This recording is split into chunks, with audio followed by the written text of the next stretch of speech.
તો સ્વાગત છે આપણા નવા વ્લોગમાં। અત્યારે એવું સાંજનું વાતાવરણ છે, 4 વાગ્યા છે। વાતાવરણ કેવું થઈ ગયું છે, આમ સરસ મજાનું।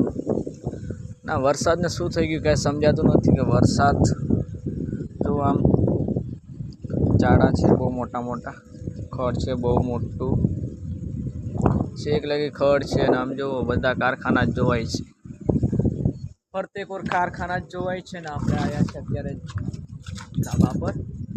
4 વાગ્યા છે ને કેમ કે નાઇટની ડ્યુટી છે એટલે અત્યારે આવ્યા છે ઉપર। અને જો આ ભૂગોળો છે, ધુમાડો નીકળે છે બહુ જ। આ વરસાદને શું થઈ ગયું કાંઈ સમજાતું નથી। જો આ બાજુ વરસાદ ચડ્યો છે આમ ફૂલ જ। તો કંઈ નહીં, તમારી બાજુ વરસાદ છે કે નહીં કંઈ નહીં કહેજો મિત્રો। અમારે તો વરસાદની આગાહી આવી છે કે આમ વરસાદ ચડ્યો છે આ બાજુ।